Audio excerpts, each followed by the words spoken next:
Imagine sitting in a grand European palace, watching powerful men calmly decide the future of lands they had never walked, cultures they barely understood, and millions of people they had never met.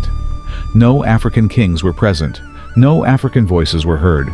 Yet, with pens and maps, they reshaped an entire continent. This was the Berlin Conference, and the truth behind it is more shocking than most history books reveal. Africa before the Scramble. Before European powers rushed into Africa, the continent was already rich with civilization. Kingdoms governed vast territories. Trade routes crossed deserts and oceans. Markets were filled with gold, salt, textiles, and ideas. Cities like Timbuktu were centers of learning. The Ethiopian Empire maintained ancient traditions.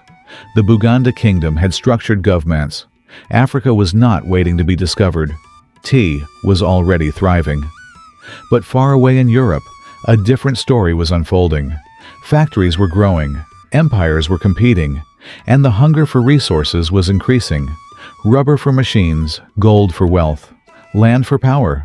Africa became the focus of ambition. The room where history changed. In 1884, German Chancellor Otto von Bismarck invited European leaders to Berlin. Officially, the meeting aimed to prevent conflict between European nations.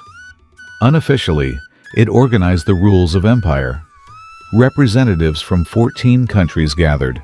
Maps covered tables. Diplomats debated boundaries and influence. But one thing was clear. Africa was being discussed without Africans. The conference did not divide every border immediately. Instead, it created a system that allowed European powers to claim territory rapidly. The rule was simple: show effective occupation, establish control, and the land could be yours. The scramble begins once the rules were set. The race accelerated. Flags were planted. Treaties were signed, sometimes misunderstood or forced.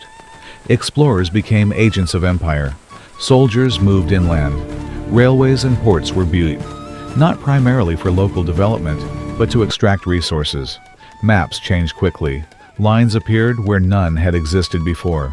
Communities were divided, alliances disrupted, and the continent transformed within decades. The Congo. A dark reality. Perhaps no example shows the darker side of the conference more clearly than the Congo Free State King Leopold II of Belgium gained personal control over a vast territory. He presented his mission as humanitarian. But behind the promises lay exploitation. Forced labor systems demanded rubber production. Villages faced harsh punishment if quotas were not met. The suffering shocked even some observers in Europe when reports finally emerged. The Congo became a symbol of how colonial ambition could hide behind diplomatic agreements. Resistance and resilience. Yet the story is not only about European power.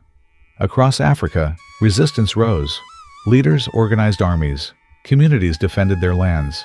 Samurai Toure fought colonial expansion in West Africa. Menelik II led Ethiopia to victory against Altalian forces at Adwa, proving colonization was not inevitable. Hesse stories remind us that African history is not simply one of conquest, but also courage and determination. Long shadows of Berlin. Within a generation, most of Africa fell under European control. Borders drawn during this era became the foundation for modern nations. But many were artificial, ignoring ethnic, cultural, and historical realities. Some conflicts of the modern world can trace their roots back to decisions made during this period. Economies were reshaped. Languages changed. Political systems transformed. The echoes of Berlin continued long after the conference ended. The shocking truth. The Berlin Conference did not simply divide Africa overnight, but it legitimized the process. It turned ambition into policy, competition into structure, and it allowed powerful nations to reshape an entire continent without local consent.